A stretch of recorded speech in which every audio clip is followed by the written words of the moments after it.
Hello, welcome to episode 3 of Coaching the Coaches. My name is Connor Cunningham. I have a GAA foundation course, but I like many sports and I have opinion on coaching that I'd like to share with yourselves. Today's video is going to be discussing 3 points. Number 1, listening. Very important to listen. Number 2 is for fun. Be integral in your coaching, and number 3 is authority. So, first point of listening, I believe as a coach it is very important that you listen to everything around you, but you also be coachable yourself. It's very important that when you are coaching any age group, any style, any play, that you also are listening to the players, but you're also listening to the coaches, listening to the parents if it's underage. But you can't just be a closed shop or a closed page on or closed book, on philosophies. Now you can have a type of style and a type of play and such, but that doesn't mean that you're not adapting to listening. You have to show leadership. You have to show that you are able to listen too. Because whenever you do a drill in your early coaching experience, or even in later life, whenever you do have many years or many sessions experience, there will be somebody that has another point of view. And if you can develop that, you will become a better coach. Because everyone who comes onto that field, when you explain a drill to them, we want you to set up here, there's 3 cones, you need to kick with your left foot here, then you need to run to the second cone and sprint to the last cone. You can be guaranteed that every person that's in that will say, yeah, I understand, of course I do, sure, why wouldn't I? And then you go to do it, and no one gets it right. Maybe one out of the 23 that's there was able to sprint at the second cone. The other ones tip about, they don't know where to shoot from. You're sitting going, they all said they knew this here, but they weren't listening. And as you get older and you get a better coach, you know when they're not listening. And sometimes the best way, I know myself at my age group, best way is to just sort of run it through them. Like do a drill at the start, but then do a run through. Because there's some children that won't really understand what you're saying, but they'll understand how to do it. Some children and some adults they don't have maybe the capabilities to know it, but they know how to play football, they know how to play hurling, they know how to play basketball or whatever, but they're not really aware, if you know what I mean. Like, it's a bit like teaching somebody how to play the guitar without using the right terminology, and then that person goes into a band or something, and they're like, yeah, we're going to do C, D, G, E, F, and the person's like, what the hell is going on here? Oh yeah. And then if somebody shows them and say, oh yes, I know, you know. That's similar. People have different ways of wording it. Their parents maybe is who would be their first ever coach, because most of the time a parent will take on, until they're a certain age, they will take on helping them develop their skill. They're not going to know unless they're a coach themselves. They're not going to know what things are called, and that's fine. But at the same time, like I say, you need to listen. You need to listen to what's going on around you, and you need to adapt to what's going on around you, because it's very important that you do that, or else you'll not really last anywhere. Because if you're not listening, like if you go out to the field, and you're from where I'm from, Down would be County Down in hurling would be probably in the top 10 or 11, which sounds good, but it's not. Whereas in football, Gaelic football, Down would probably be, it's probably in the top 20. So out of 32, it's not that good. But you can't go, if you're coaching, if you watch Kilkenny or Tipperary in hurling or Dublin or Kerry in football, or if you watch like national teams, Belgium, or in football, maybe Manchester City, you can't just go out to a field with a load of 8-year-olds and say, right, this is what we're doing. We're doing two-touch football. We're doing sprints. We're doing athleticism. We're doing maybe stretching. So they look at you like, what is going on? Because it's not adaptable to them. The first thing that you should nearly do as a coach is the first training session. Go out, let them have a match, let them play. See who always wants the ball, see who doesn't want the ball. See who is willing to run around, see who's just willing to stand there. See what's happening in front of you. And then adapt, because unless you're talking about the highest level of athlete sport, you don't have transfer windows, you don't have this, that and the other. You have to make do with what you have. And sometimes it can make a pig's ear out of you. Sometimes it can make you go, jeez, I thought that boy could coach. And all the times you swear it's just magic that you've done nothing. But that happens. But what you need to do is you need to organically figure out what's happening. And why I mean, that sounds fancy, but how I mean is just throw a football in. Say who wants to do, in terms of Gaelic, or sorry, in terms of football, who wants to do nets? You might get one person put the hand up, you might get nobody put the hand up. And you say, right lads, we're going to need a goalkeeper this year, so there's only one position that we definitely need, and that's a goalkeeper. So, you have to try and say who wants it, and if nobody wants it, then we're just going to have to put somebody in every match. And that's what we did the first year, actually, that coaching, nobody wanted to do it, and we just had to. We have about 20 matches a year, so we just had one person in, and then we maybe switched it at half time if they weren't happy, and just go round, and everybody does a half each. But that's the sort of stuff, I mean, that you need to listen to the players and throw the ball in and just say, right, go and play. And like I say, you will see boys, and they are aware of where they are in the field, what they need to be doing. And there's boys that just want to play, just want to chat to each other. And you can't treat A the same as B, because A wants to get better, wants to improve, wants to learn, wants to understand. That doesn't mean they're the most talented player.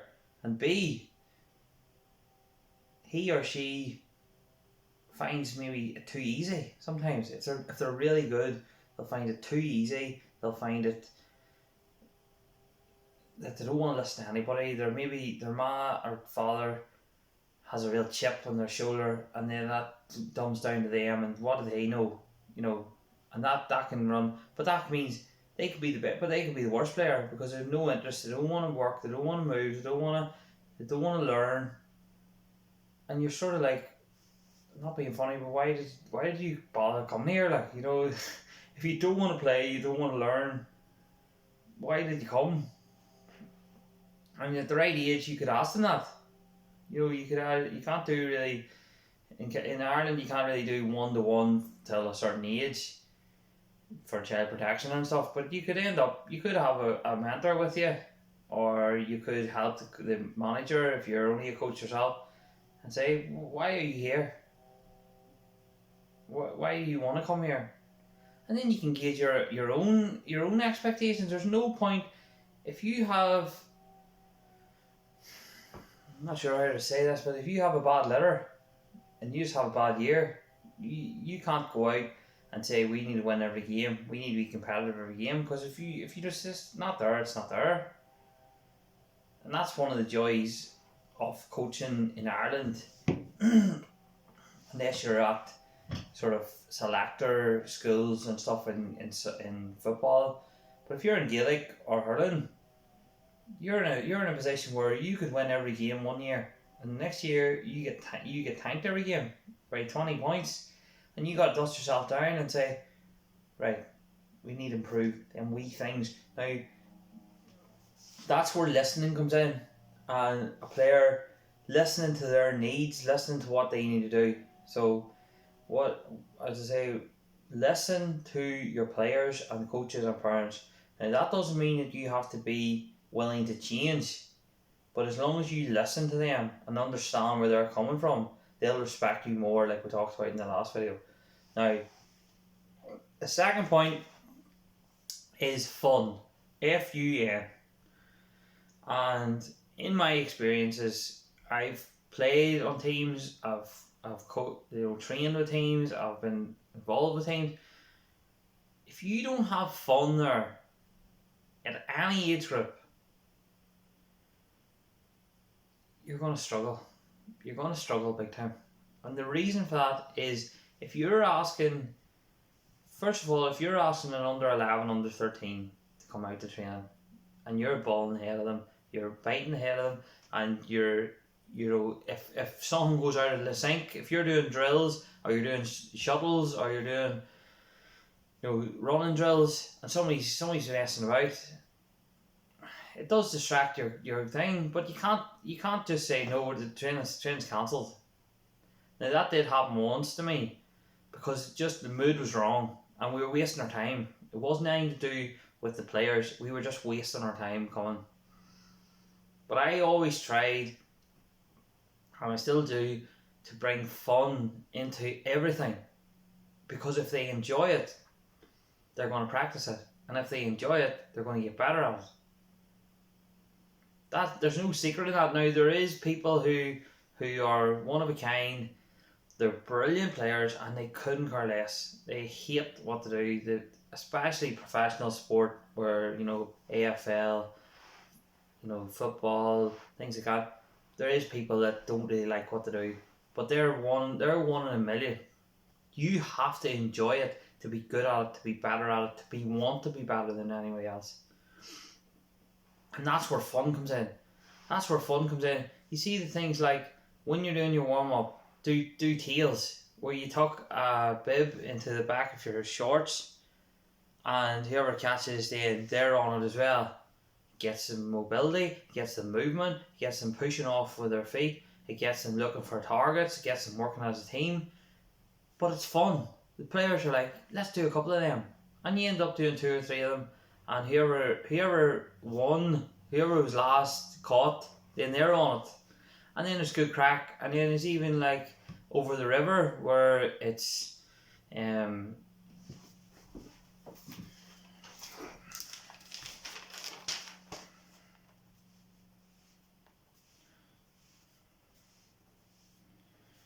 my handwriting isn't very good, by the way.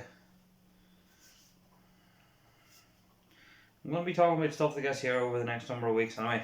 But this is it. This is the idea, right? You have one side here where all the players are. You nominate 3 or 4 people to come into the middle of the 2 rectangles, and then the players have to pass through this. So the players have to pass through. Whoever gets caught with their bib, they go into the middle. And it's good fun because, as I say, it's the exact same as tails, except they have to work to a static target. So it actually is a lot of fun. But there's loads of stuff like that there where the players are enjoying it, players are happy, because if you have a happy team, they'll do more for you, they'll try harder for you, they'll obey better for you, and that is all far better for you. All players want to play matches, all players want to be doing shooting drills. Sometimes you have to do blocking drills, you have to do defensive drills. But if you make sure, I always made sure to try and keep your drills to 5. Warm up, cool down. So you've 3 every session. Always try to get one of them as a shooting drill, one of them movement off the ball or core skills, and then the other one maybe something that we needed to work on from the week before. Now that's the best way to be, because you need structured fun. See, if you go out to the field and you're not sure what to do, and you're like, oh, right now we're gonna switch this up and we're gonna do it. It might take you 10 minutes to set that up, but also the players are going to be asking you. You see, if you have the greatest drill in the world, the players will ask you halfway through, what are we doing next? What are we doing next? Playing a match? Doing a match? Oh, what about next? What about the match? What about the match? And you're sitting there going, just calm. Everybody calm down. We're doing a match, yes. And it's the exact same at senior level. We used to do shooting drills for goals, points, win the match. And some of them want to play a match so they could run about like headless chicken. And the other one wants to play a match because they can stand and do nothing like dead chickens. One of them wants to be headless, the other one's dead. So you have to bring fun into it. You have to bring fun. Even, a great way of bringing fun is, now you have to be wary of the underage ones, is them tackle bags that you would see primarily in rugby or NFL football. The players bounce off it, because that happens in games, especially in football, Gaelic football and hurling, the contact sport. You need to roll the player. You need to learn how to roll. Nobody in this world knows how to roll. And what I mean by roll is, once the player comes near you, that you can just sort of change your body, that you sort of bounce off him, and he's out of the game, because you're literally rolling past him, and you're straight ahead. Nobody knows how to do that when they're one or two. That's something that needs to be taught to you. So why are we not teaching it? And then wondering why somebody can't do it. It's another example of somebody using terminology that players aren't aware of. I say, whenever you are coaching, try to make sure that the players understand what you're saying. And that comes down to listening again. So keep it fun, and make sure you listen to the players and listen and work. See if a drill works. I wouldn't use it all the time, because I like to try and further my knowledge all the time. But Google it, look it up, speak to more senior coaches, and get it. So the third point is authority. Authority. Now, as a young coach, more than likely in Gaelic games and in football and hurling and stuff, you'll always start in the underage or the sort of medium teens. And that means you're meeting a nucleus of people. Their bodies are changing. There's more pressure on them because of their exams. There's more pressure on them because there's girls or men, and their social pressure, peer pressure, their family's pressure. You are an outlet for them. At 13, 14, 15 in Ireland, you're doing high exams that do further your future, and you need to be an outlet. You can't be a primary school principal about these things. There's going to be kids that curse. There's going to be kids that mess around. There's going to be kids, unfortunately, that are going to call names. That has to be nipped in the bud straight away. The way that is dealt with at the beginning is how your coaching sessions are going to go. Because you need to be fair with the children and the parents. You need to be fair, and you need to nearly express exactly how your coaching is going to be, so if there's any objections, they can be heard.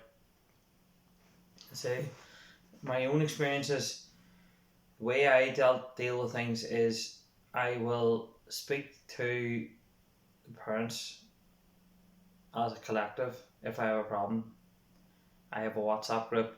At the start of last year, I put up in the WhatsApp group that I would like no parents to shout at matches, because they don't really understand what we have been asked of them, their child, and it's better for the parents, just to let the coaches, give out advice. For the first 8 or 10 matches, I was there too, and then it sort of tailed off. But the season was getting away from us. But the important thing is, like I say, the authority. You need to be honest with the parents. You need to speak to them at their level, but the children as well, because you see, if they think you're a mug, they'll take you for a mug, and before you know it, they're not listening. They're not turning up on time, and they think it's easy. That's why you need to lay down. You know, if people aren't at the meet point for matches by a certain time, you're gone. Now that doesn't mean you're going to forget wee Johnny, but you're going to make sure Johnny's there, and Johnny should be there. And if he's not there, then you have to go on. And if he turns up late, then he doesn't play, or he doesn't play the first half, and that only needs to happen once. And everybody's treated the same. Everybody's treated fairly, the same, so that you can grow as a coach. Because you see, if you are saying, like last year we done a philosophy, me and the other people that are helping me, we only played people a half a game, and we gave them one half. So there was 11 players on the field, so we had 22. So one half, and then the second half we made 11 changes, and that gave everybody a chance. But then see, after the midway point of the season, I said to the lads, because I was dealing with boys, there's places up for grabs now. Everybody's got game time. Everybody's working hard. Everybody's still going to continue to get game time, but we need to start nailing down positions. Now's your chance, and you put it back onto them, because the only way for you to get authority is to give them a bit of authority and let them police themselves, because there will be children out there who will call other people out. Now, not in an offensive way, but they will call them out, and they'll try and get the best out of them. And that's how you deal with it. But you literally, with authority, you do what you say, you be accountable, and you always stick to your own rules. In authority, if you say training, you need to be at the pitch at 20 past 6, trains at half 6. You see, if you're there at 25 past 6, the children will start turning up at half 6. You see, if you're there at quarter past 6, the children, once they see you, you give them a couple of balls. Mummy, I need to get out to the field. Daddy, I need to get out to the field. Granny, I need to get, whatever the situation is. But that's how you deal with it. You see, if you break your own rules, like I spoke about in the last video, if I try not to curse when I'm in a match, I could curse without realising it. But during training and during a match, I need to be perfect. And that comes down to authority. If I tell people not to curse, the first thing they'll do is turn around and say, well, you do it. And you say, oh yeah, that's right. I can hardly throw it, shout at him whenever I can't even control myself. And that's where authority comes in. You set the benchmark and you set the conditions, because there's children out there who will, and parents and adults, who will try and destroy your schedule, your session and your match. And sometimes they don't deliberately do it, but most of the time they do.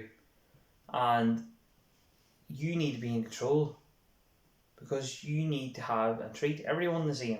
And that's why if somebody's creating problems, you just say, look, sorry, can you please leave? Because I have said that before. If people are using foul language, if people are saying things that we don't like, they'll be asked to leave and not come back. And that's how you deal with it. I dealt with that with cursing, with people were calling each other very offensive names, and I said that's enough. So that's episode 3. Thank you very much for listening.